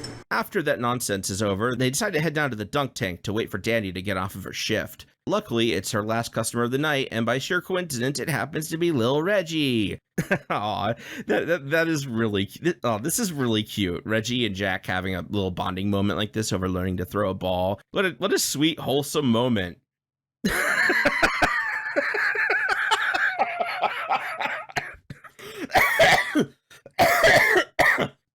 God, the only way that death could have been funnier is if Danny turned into a cartoon skeleton when it happened, like Marv in Home Alone 2. That was a Final Destination-ass death scene right there. Remember, we had an unskippable phone call about Tamara taking Reggie to the fair in Act 1, so this is something that the developers have been planning for from the beginning. You know, I shit on this game a lot, but I will give it credit. I never imagined that Knee Deep would have a running gag about a small child being repeatedly traumatized by dead bodies.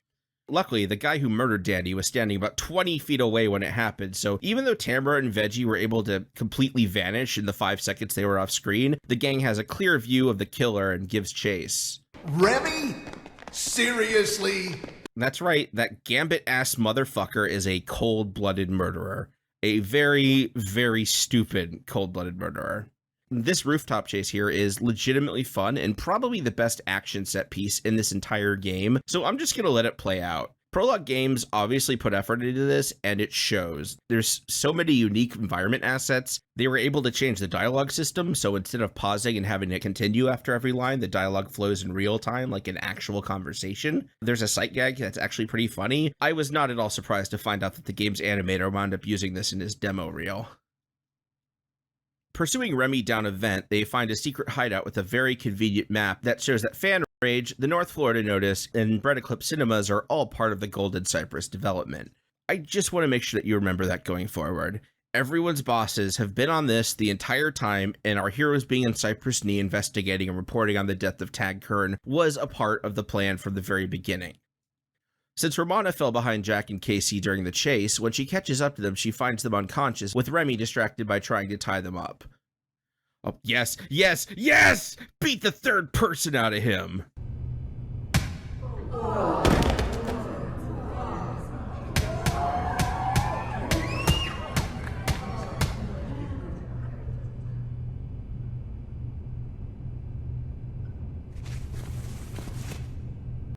I don't think so, bitch.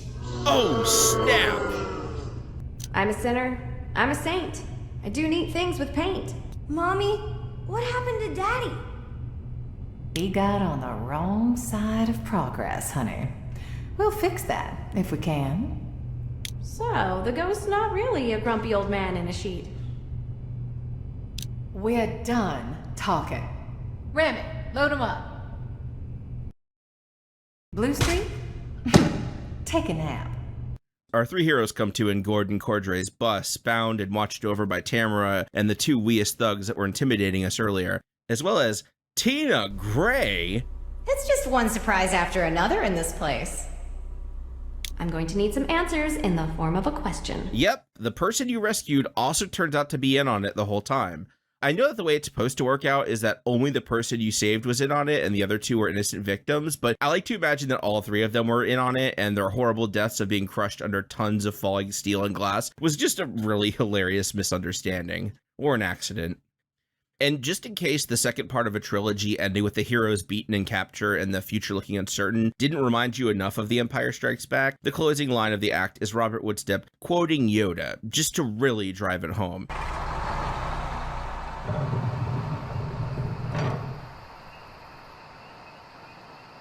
Well, there goes our chance to save Cypress Swamp. She was our last hope. No, Jefferson Dean Gallant. There is another. That boy is our last hope. No, there is another. And again, this is an intentional reference. This is something that they bragged about on one of the blog posts. They are proud of squeezing a fucking Star Wars quote into what's supposed to be a murder mystery noir. Here we are, home stretch, baby. Buckle the heck up. The third and final act of Knee Deep came out on March 3rd, 2016, and is roughly as long as Act 2. If nothing else, you have to hand it to Prologue Games for actually completing the game. I'll go into a detailed post-mortem at the end of the video, but Knee Deep did not do well financially or critically, and the fact that Prologue Games was able to hold together long enough to push a final act out the door is commendable. In that, they succeeded where many of their peers failed, and it is a tragic irony that one of the reasons that people weren't willing to take the plunge on the game was from being burned by other episodic games in the past that were canceled without being finished, and being skeptical that the studio could actually deliver. Act 3 doesn't have any reports to do or important choices to make. It's mostly just clicking through dialogue. The one wrinkle in this act is that there are a good number of segments where instead of controlling one of the 3 protagonists, you get to control other characters, which is fine, I guess. Although, according to one of the developer blogs, it's supposed to be a commentary on our assumptions about protagonists in gaming, which is just, come on, dude. After Robert Woodstep and Jefferson Dean Gallant give a summary of the play so far, the curtain rises on the bus, now parked in the construction site for Golden Cypress. Last we left our heroes, things looked pretty hopeless, but luckily there is one factor that the bad guys didn't count on. Monroe, Casey's wonderful little dog. He sniffs his way across the construction site and finds his master imprisoned in a shack, so he climbs into a bulldozer, turns it on, and drives it through the door to free the protagonists. And then they make a joke about how Florida is weird. Nice timing, Pooch. Monroe, saving the day. Gonna double up on those Wilbur's wagon doggy treats. I'm sorry. Did a dog just drive a tractor into this shed? What's the problem? To Florida? Not Florida enough, actually. Unless the dog's a pit bull with a mullet. Monroe's right. We should go. Having failed at Noir, the game just seems to be descending into farce and spectacle. The heroes flee into the swamp with Monroe in tow and the Church of Us goons in hot pursuit, and after losing their pursuers, they're fortunate enough to stumble upon Jefferson Dean Gallant's swamp shack. After regrouping, everyone agrees that it's too dangerous for the main trio to be running around, so they'll sit tight at Gallant's place while he goes out to fetch Casey Gaddis' mom before the church can get to her in retaliation. But in exchange, once this is all over, he wants them to help him hunt down and kill Merle, the albino alligator that ate his infant son. Just to be safe, he leaves a shotgun with them in case any weists come a-callin'. The villains muse that there's no cell reception in the swamp, which is a mixed blessing for them because while it means that none of our characters can file reports exposing them, it also means that they can't use the cell signal to track them.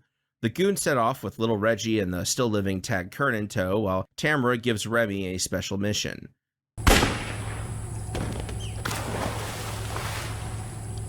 Feed the fish. Yes! Yes! I am in full hate watch mode here, so thank fuck. The most annoying character in the game is gone forever, just unceremoniously murdered and fed to the fish. No more wacky trivia or affected speaking in the third person to wade through. It is seriously so funny that Jack Bellet's constant surly divorced dad griping was actually 100% correct the entire time, and Tamara really is a heartless, manipulative shrew. I think now is the perfect time to mention that the game's writer, Wes Platt, is himself a divorced dad. So between that and everything else we know about him, this entire game can be read as a piece of self-insert fiction where Jack Bellet is like Platt's Noir soda. Original character, do not steal. Reggie, Tag, and the goons take an airboat to a mysterious island in the middle of the swamp where a large, seemingly abandoned paper mill stands. During the siege of this building, we control Reggie, and it's one of the few bright spots in the final act because he's such a little scamp and he just does not listen or care about anything the bad guys tell him. Got a game console in this place? I'm bored. Get over it, kid. Bored. I've got all the Operation Amazeballs movies on my phone if you want to watch them. Boring. Reggie, being a bored kid, wanders over to the reinforced door in the back of the room and peers through, giving the audience a glimpse of what lies behind it. If you've ever played the foundational PlayStation 1 role-playing game Final Fantasy VII, you're probably feeling some deja vu and also have a sinking feeling in your stomach because this hidden room looks exactly like the hidden room in the Mount Nibel reactor. And there is no way the game could possibly be going in that direction this late in the game with this little setup. Right?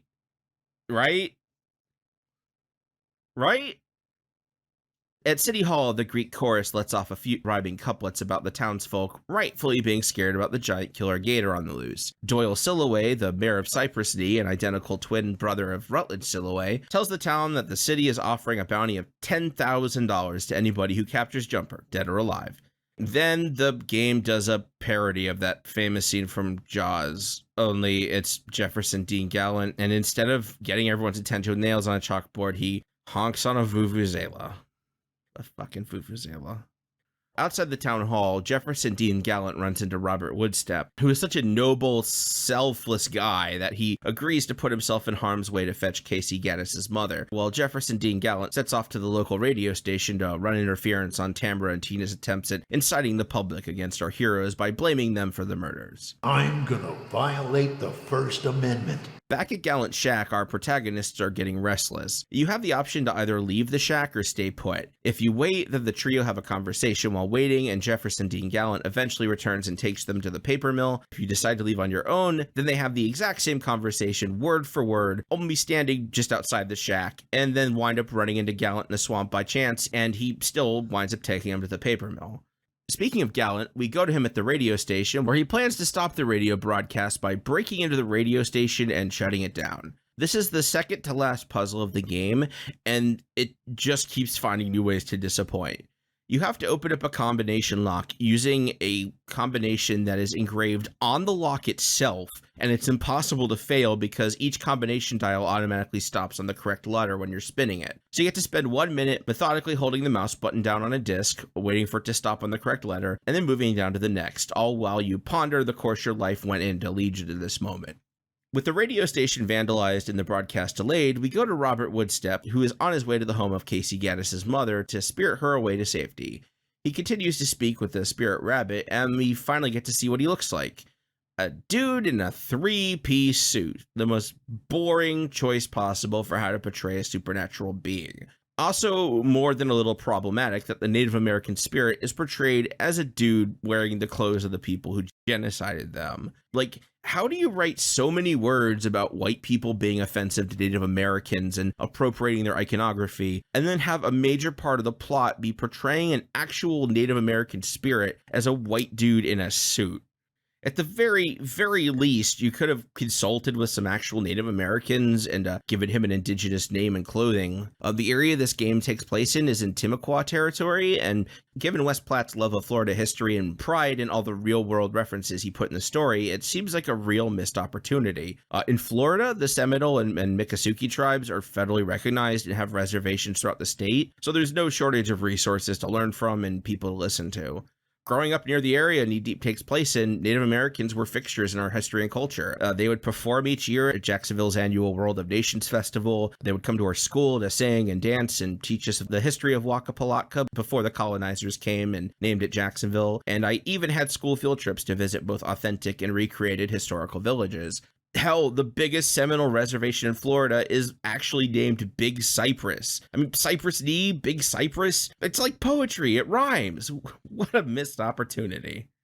Casey's mom is understandably hesitant to leave her home and go alone into the swamp with a complete stranger. And to make things worse, Gary Buckingham shows up and tries to take her away. The game lets you choose whether or not to send Casey's mom with Buckingham, which is possibly the stupidest and most out-of-character choice in the entire game. He knows about the conspiracy. He knows that Buckingham is a part of it. He knows that bad people are trying to get their hands on her. He has one job, and that is to get her and drive her to safety.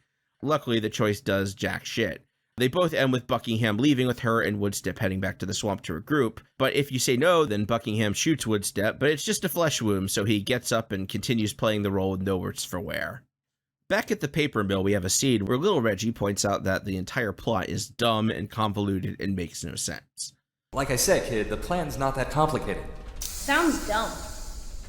It's not. The insurance money helps grease the wheels for Golden Cypress going forward. But you killed a guy who looks like you, pretended to be dead by suicide, then, got my dad and his friends to prove it wasn't suicide? Right. How's that complicated? Makes perfect sense. You killed Ray Swayhill's brother, too. Well, technically, Ozzie Clendenning killed Jack Swayhill. Made it look like a Florida-worthy accident. I don't see why all these people have to get hurt or die for something stupid like Golden Cypress. People die for a lot less every day, Reggie. Hey, fun fact about writing, a bad story, acknowledging that it's a bad story, doesn't turn it into a good story. It just lets you know that the author is aware of their failure and either didn't or couldn't do any better than what we got. It's starting. What?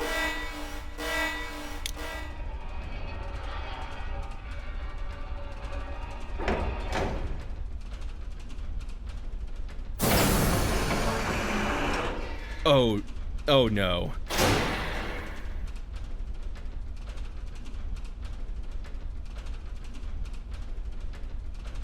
The future.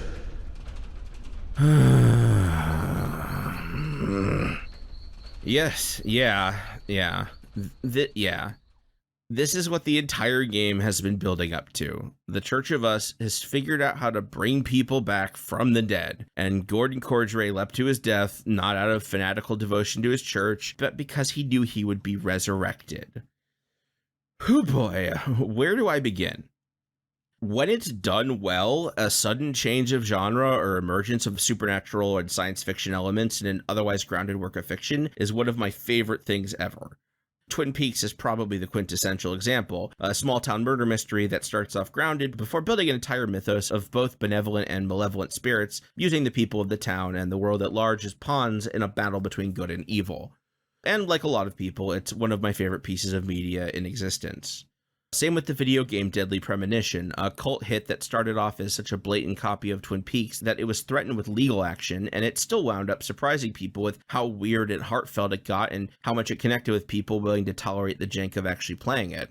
In fact, the guy who created Deadly Premonition followed it up with an episodic adventure game called D4, Dark Dreams Don't Die, and even though it is an infamous example of an episodic game that was left unfinished, it is still miles above knee deep, because even left unresolved, it is full of memorable characters and imagery, and nothing else out there really looks or plays like it. Knee Deep, however, fails at this because it does its reveal 20 minutes from the end of the game. It is completely unearned. It is not a natural progression for the story, it is a twist ending that exists just to be surprising and sends this entire house of cards tumbling to the ground. First off, what was the point of Tag Kern faking his death if he could have just actually died and then been brought back to life later? Secondly, the entire reason that Tag Kern faked his death was so that the church would get his life insurance policy so they could fund Golden Cypress, but the church is already wealthy enough that they were able to completely renovate an old paper mill into a mad scientist lab. For reference, the last time somebody tried to build a paper mill in the American South, the cost was estimated at $1.5 billion. By comparison, a quick peek at Google shows that the largest life insurance policy known to exist in America is a $212 million policy that is written to a Silicon Valley billionaire. So even if Tag Kern's life insurance policy was literally the biggest life insurance policy ever written, and the cost of renovating the Cypress Knee paper mill was a fraction of the cost of building a new one, they're still deep in the hole, even if everything in their plan worked out absolutely perfectly. And why did they even need the money if the entire thing has already been built? There's a single line towards the end about the church not approving of the technology, but later on the game directly contradicts that by saying that the Church of Us paid for the paper mill renovation. And regardless of if it had church support or not, it doesn't change the fact that this whole resurrection machine has already been built and Golden Cypress already has a bunch of businesses and sponsors involved. So what do they even need that money for? Is this thing powered by Fabergé eggs and Onus Wagner cards or something? And thematically, what is the message of this twist? Gordon Cordray comes back doing a silly voice and his brain exposed, but he talks and acts like the same person and physically is shown to have superhuman strength and endurance. This isn't a case of sometimes dead is better, where resurrection is shown as a monstrous and existentially terrifying act that creates a horrible shell of what the person was. It makes being resurrected look rad as heck and turn you into a superhero. One of the only good things I could say about this game was the fact that it made fun of Scientologists, and now in the end it turns out that they're actually totally right about life, the universe, and everything, and are able to prove it by bringing people back from the dead. I've watched some interviews with the game's writer, Wes Platt, and he talks about how when he started the game, he already knew how it was going to end. He started with the image of a dead man hanging from a water tower in a small town, and he knew the ending was going to be this person being resurrected, and everything else was just connecting those two dots. The idea of how Act 3 ended was pretty much in my head from the start of Act 1. Right, okay. So I knew where the story was going, how it got there, and exactly what shape the story took, and how the game ended up looking. That was a lot of collaboration. What we had at the start was my story idea, which was the idea of the actor found hanging, the people trying to investigate what's going on, and the sinister stuff that's happening all around that. They did not nail it. They did not connect those dots. They did not manage it. It is just such a shockingly poorly done twist that this was the exact moment I realized I was going to have to make this video, because I want everyone to get to experience this, but nobody should have to play this game, let alone pay $20 for the privilege of doing so. Gary Buckingham, with Casey's mom in tow, arrives at the swamp and meets up with Eula Dean. She drives his car back into town while he escorts Casey's mom to the paper mill via airboat. Or at least he tries to, but the airboat's motor goes out, so we have the final puzzle of the game. You hold down the 2 mouse buttons to move the sliders to the middle area, and hold them there for a few seconds to restart the motor. At least that's what you're supposed to do, but sometimes I ran into a glitch where the horizontal meter didn't respond to any input. You could really tell that they were just giving up at this point, because there's a big surrender button that lets you just completely skip the puzzle whenever you want. It literally makes no difference whether or not you complete it or skip it, because afterwards, Gary Buckingham delivers the exact same line and then is immediately eaten by a gator.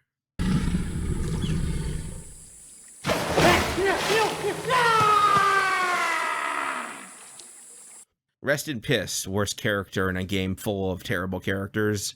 Back at the paper mill, Gordon Cordray is doing some villain monologuing about immortality. Luckily, Reggie is totally not impressed and just keeps harshing the dude's vibes. Zombies don't talk. I am no zombie. I'm not what I was before, though. I am much improved. I can see your brain. Tag, however, is infatuated, and when he tries to touch Gordon Cordray's exposed brain, Gordon sends him flying across the room with a brush of his arm. Remember, this is supposed to be a play put on by actors, but I guess Gordon Cordray's actor is a Super Saiyan or something, because he just can easily throw people 30 to 50 feet one-handedly. Tamara and Tina return with the 2 goons and are delighted to see that Gordon is back in the land of the living. We rejoin Jefferson Dean Gallant's airboat on its way to the paper mill with our heroes in tow. This whole segment is easily the most visually striking in the game, with everyone acting in silhouette against an uncanny orange sky, but it's just too little too late at this point. They cross paths with the late Gary Buckingham's airboat and find Casey's mom shaken but no worse for wear. She describes the gator that ate him as huge and white, which makes Gallant go berserk because that means it's the same gator that ate his son. He ignores our heroes pleading for him to at least wait until they're out of mortal peril before abandoning them on his quest for revenge, but he'll have none of it. He sets off on his own and is immediately devoured by the gator. You get an opportunity to stab it, but no matter where you deliver your coup de grace, Gallant is mortally wounded in the confrontation.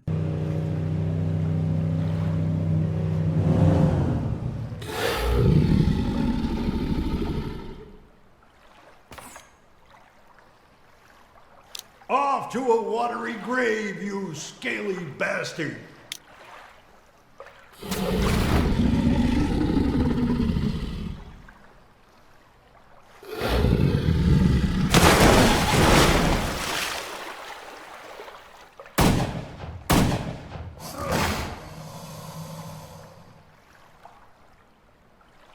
Pretty sure we could have accomplished this without turning you into Merle's Last Supper. Careful's not really a thing for folks like us, kid. Look after your mom. Save Bellet's boy. On it. We're giving no quarter. That's the spirit, kid. Robert Woodstep just kind of wanders up, and then everyone resumes going to the paper mill from here. Any sense of urgency or inertia is totally destroyed when the game decides to cut back to Chuck Chichester. You know, Chuck, that really cool and interesting politician character. The one that just showed up halfway through the game, delivered a stump speech, and vanished. Well, I guess that election subplot needed a conclusion because here we are. The exit polls are showing that Chuck is winning, and when Eula tries to dissuade him, he lets it drop that he's aware something fishy is going on at Golden Cypress, and has a sneaking suspicion that it's related to Danny getting electrocuted at the fair. Doyle Silloway shows up and lets Chuck know that Gary is at Chief Roadside's and wants to meet him to discuss his concession speech. Now, we know Gary is gator food at this point, so of course, when he goes to Chief Roadside's, the wall pulls away to reveal that Rutledge Silloway is inside waiting to assassinate him. We're given a choice whether to go inside the hotel room or leave, and either way, this is the last we see of Chuck. If you choose to go in, then he gets murdered. If you choose to leave, then he turns around and flees Cypress Knee forever. because that's what idealistic young politicians are known for doing when they win an election, just immediately ghosting the constituency they spent months, if not years, working to win over. I can't believe I fell for it. Back at the paper mill, Gordon demands that Tamara give him Reggie because he needs skin grafts and a blood transfusion, and he wants to forcibly extract them from an unwilling child instead of, any one of the countless people who have willfully devoted their lives to him to the point where they are willing to die for him. Remember, this is a man supposedly so intelligent he was able to cure death. If the goal was to finally try and show some sort of downside or consequence to being resurrected, then why not go with something like eating the child or sacrificing him on an altar instead of something that I've done over a dozen times in the course of my life with no lasting consequences other than having way more blood donor shirts and mugs than I know what to do with. Donating blood is good. Do it if you can. Tina, or whoever else you saved, balks at this. All the deaths that have piled up so far have been totally okay, but physically injuring a child is where she draws the line. Mentally scarring him by gruesomely murdering people in front of him, including the attempted murder of his own father, or locking him in a paper mill with a zombie, though, totally cool. Who cares about emotional scarring? Hilariously, Tamara is not only happy to sacrifice her own son, but willing to murder Tina if she tries to interfere. Again, just in awe of how much of the story boils down to some guy's ex-wife just being a huge bother. But what luck, our heroes have finally reached the paper mill. I am going to shut up now because there is nothing I could say or do right now that would make what happens next any funnier. What's this all about, son? It's always about progress, Jack. Time for you to get out of the way. Sorry, baby.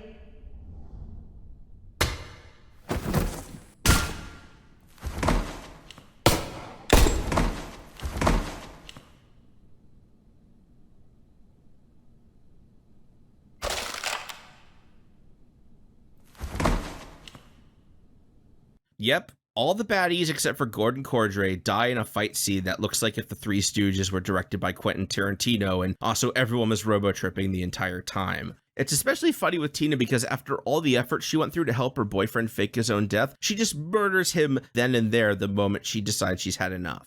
Ice cold. Jack rescues Reggie with a badass parting shot. Fuck off and die. Again. And our heroes learn that the cure for immortality is both barrels of a shotgun straight to the chest, followed by a pistol shot to the head. Our heroes barely have enough time to run to their airboat before Robert Woodstep drives by and suicide bombs the paper mill with an airboat. If you're wondering why, when he dropped our heroes off at the paper mill, he stayed behind, saying that he had to atone for letting Gary Buckingham take Casey's mom. The thing is, he says this even if you said no and Gary took her by force. My dude, you took a bullet for her. You were unconscious. You have nothing to feel guilty about. Our heroes retreat to a safe distance and watch as the fire runs out of control, consuming the natural gas pipeline and setting off a chain reaction that sets the entire city of Cypress Knee ablaze before a giant sinkhole opens up and swallows up the flaming rubble. So every person you've met, good and evil, has now burned to death and then been buried beneath countless tons of dirt and debris. Except for Jumper the Gator. He lives on to devour pets and infants for another day. The end. No moral. We get a small epilogue of the church elders musing that Florida was a disaster, but they can always try Kentucky next time, and the game ends with the rabbit spirit and Monroe the dog at a gas station in Kentucky. That's right, the last thing you see before the play ends and the cast comes out for the curtain call is a completely unearned reference to Kentucky Route Zero. No, don't clap. They did not earn that. Boo this play. Boo! So, that's Knee Deep. The game did not do well. There are no sales figures released for digital downloads of games, so we'll never know exactly how many people own it. Steam says it only received 102 reviews. By comparison, Everybody's Gone to the Rapture is also a $20 2015 adventure game by a small indie studio, 8 people compared to the 7 people listed for Prologue Games, and despite being considered such a catastrophic failure that it single-handedly killed the company that made it, it has more than 10 times as many reviews as Knee Deep does. Steam Spy estimates that less than 20,000 copies of Knee Deep were sold, and SteamDB estimates as little as 3,180 copies could have been purchased. And this is a game that changed prices multiple times during development and has been on sale for as little as $4.99. So there's a good chance that many of those sales were for a fraction of the asking price. That is not a lot of money, especially for years of work. After the Final Act release, Prologue Games appeared at GDC 2016 and PAX West 2016 to give one last try at promoting the finished game. And then the studio seems to have been abandoned. The owner and director, Colin Dwan, resumed working as a producer and creative technologist for the advertising company McKinney, while writer Wes Platt got a day job writing documentation for freight software at Mercury Gate International. One of the last blog posts Platt wrote for the Prologue Games blog is about the risks and rewards of going independent, and knowing that it's effectively his epitaph for the whole endeavor makes it incredibly bittersweet. He opens with the line, "I've been waiting to become an overnight sensation for more than 30 years, and concludes that he'll have to keep waiting patiently for that overnight sensation achievement. He speaks very highly of his time being independent and concludes that we don't have to be in it to win it. We should be in it to matter and make a difference. But it'd be nice to win too." And I totally relate to that. I mean, I'm a little baby YouTuber who's been doing this for half a year. And it means a lot to me that, I've attracted people who like watching this. I totally get that feeling. I'm not in this to become successful. I'm doing this because it's fun and because, it's something I enjoy. But, it would be nice to win too. Patreon.com/sortingalgorithms. When it comes to examining why Knee Deep was unsuccessful, Wes largely seems to lay the blame at the feet of games journalists, citing his inability to get the big blogs like Kotaku, Rock Paper Shotgun, or Polygon to cover the game's development and give it a review. It's funny because looking on Metacritic at the professional reviews that the game did manage to get shows that only one of them was actually positive. All the rest are mixed or negative. So it stands to reason that more reviews would just mean more people bashing the game. Wes rationalizes this by saying, "It's painful when haters criticize Knee Deep, but in the end what matters is that people talk about it at all." Well, congratulations, you got your wish. I'm talking about this terrible, terrible game. And having spent weeks playing and replaying and writing and recording and editing this video, spending more time living in the world of Knee Deep than probably anybody else outside of the actual developers, my conclusion is that the reason why Knee Deep never found an audience isn't because of those big meme bloggers or because of the algorithm. It's because it's a bad game with a bad story that is told badly. I've never met Wes Platt, but I don't think he's a bad guy. Looking at his Twitter, he seems like a caring person and a loving father, and he's not a MAGA chud, which is really all I can ask for from the over 50 crowd, especially here in Florida.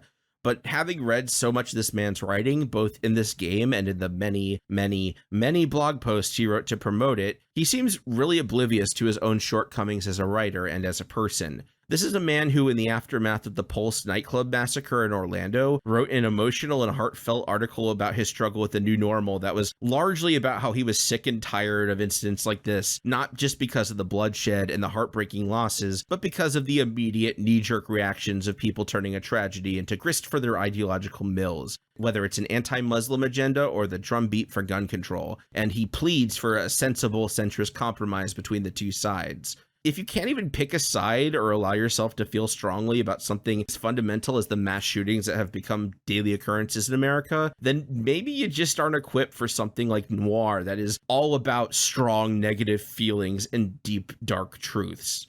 Centrism is ultimately a position of comfort and privilege, of having the luxury of not taking sides because the consequences just don't affect you enough to care. And that lack of conviction is a big part of why Knee Deep just doesn't work as a story. It is empty. It doesn't have anything to say about society or humanity, just surface level observations like print media is dying and politicians lie and cults are bad and ex-wives are bad news. There are fleeting references to environmentalism, but the only real-world issue it directly addresses is the cultural appropriation of Native American culture and imagery, and what little it has to say about that is more than undone by the game's sole Native American character being such an egregiously stereotypical and one-dimensional character whose only real purpose is to be a noble savage with no agency who sacrifices everything, including his own life, for the protagonists. The empty core of the story becomes more and more noticeable as the game retreats into spectacle until, in a moment of accidental poetry, it ends with the town itself being swallowed up by gaping, vacuous nothingness. The game may be called Knee Deep, but as a piece of fiction, it's not even ankle deep.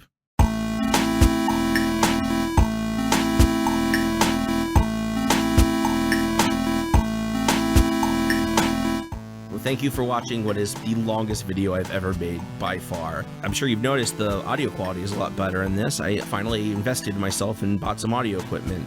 If you'd like to invest at me, go to patreon.com/sortingalgorithms and consider tossing me a few bucks. I'd love to do some shout outs at the end of these videos. As always, thanks for watching, and if you enjoyed this, consider showing it to other people you think might enjoy it, or post it online, the places where you talk about these kind of things. Among Us. Whoa, you're right, it's so Among Us. Did he steal a bunch of drugs with these camels or something? Yeah. That's what I'm getting from this. That was the water in my humps, folks. Yeah, he's a camel that smuggles drugs over places. A literal drug mule. Please, this person, he said This person. Please, you're being too generous. This monster. This force of nature. This abomination.